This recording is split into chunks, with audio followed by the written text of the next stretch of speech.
नमस्कार, बहुत स्वागत है आप सभी का। आप मुझे न्यूज़ 18 के डिजिटल प्लेटफॉर्म पर देख रहे हैं। मैं हूं आपके साथ जया मिश्रा। सरकार ने देश के सभी मजदूरों और कर्मचारियों के लिए एक बड़ा फैसला करते हुए शुक्रवार से 4 नए लेबर कोड को लागू कर दिया है।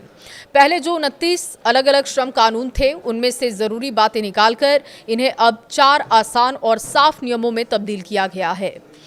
इन नए नियमों का मकसद हर कामगार को समय पर और ओवर टाइम वेतन, न्यूनतम मजदूरी, महिलाओं को बराबर मौका, salary, social security, free health checkup देना है। नए कानून से कर्मचारियों को 5 की जगह अब सिर्फ 1 साल में ग्रेजुएटी का लाभ भी मिलेगा।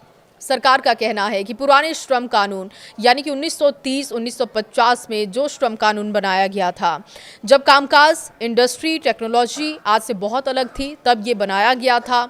नए कोड आधुनिक ज़रूरतों और अंतर्राष्ट्रीय मानकों को ध्यान में रखकर तैयार किया गया है और इसीलिए पुराने 29 श्रम कानूनों को सरल बनाकर 4 लेबर कोड में तब्दील किया गया है। आइए अब जानने की कोशिश करते हैं कि नए लेबर कोड में क्या है और इसको लागू होने से क्या फर्क पड़ेगा। केंद्र सरकार ने कोड ऑन वेज यानी कि पगार या मजदूरी से जुड़ा कोड साल 2019 में ही संसद से पारित करा लिया था और इसके बाद साल 2020 में संसद के दोनों सदनों से 3 लेबर कोड को पारित किया गया। इनमें occupational safety, health and working condition code, code on social security और इंडस्ट्रियल रिलेशन कोड शामिल है। हालांकि कई लोगों का मानना है कि किसानों से जुड़े कानून का विरोध शुरू होने के बाद सरकार ने लेबर कोड को लागू करने में सावधानी बरती है। इस कोड के नए कैलकुलेशन को भी अब आपको समझा देते हैं कि आपको क्या फायदा होगा। अगर आपकी सैलरी 60,000 है तो कैसे इसका कैलकुलेशन होगा, अब ये आपको बताने जा रहे हैं। देखिए, नए लेबर कोड में कंपनी को कुल भत्ते वगैरह टोटल सीटीसी के 50% से ज्यादा नहीं हो सकती। बेसिक सैलरी का हिस्सा 50% रखना होगा। देखिए, कैलकुलेशन भी इसी के आधार पर किया जाएगा। तो सीटीसी यानी ग्रॉस सैलरी आपकी 60,000 रुपए है तो बेसिक सैलरी प्लस डीए 30,000 रुपए रखी जाएगी। बाकी 30,000 रुपए स्पेशल अलाउंस और अन्य मद में दिए जाएंगे।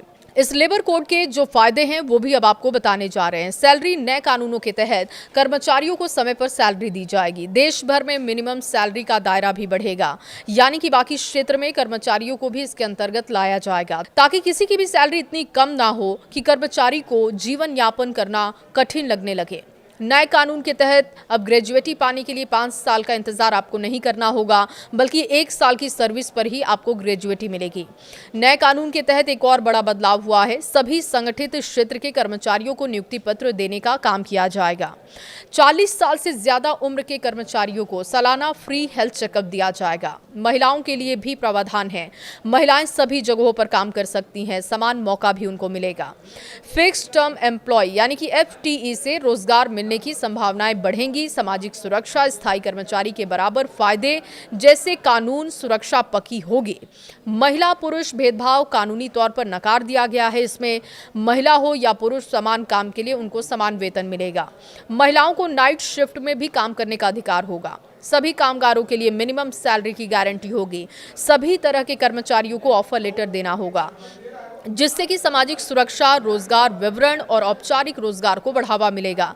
छुट्टी के दौरान मजदूरी देना अनिवार्य किया गया है। मजदूरों को केंद्र सरकार की ओर से तय की गई फ्लोर वेज के हिसाब से वेतन दिया जाएगा। अब जहां तक फायदे और नुकसान की बात है तो इस एक्सपर्ट का कहना है कि अनिवार्य पीएफ कंट्रीब्यूशन टोटल सीटीसी में बढ़ोतरी के बिना बढ़ेगा, जिससे कि टेक होम सैलरी कम हो जाएगी, यानी कि जो आपके हाथ में सैलरी आएगी वो कम होगी। लेकिन कर्मचारियों को लंबी अवधि में सेविंग और रिटायरमेंट के समय ज्यादा फायदा मिलेगा। नए कानूनों के तहत ज्यादा ग्रेजुएटी और पीएफ के जरिए बेहतर रिटायरमेंट सिक्योरिटी आपके पास होगी। आपकी राय इस पर क्या है, जरूर बताइएगा।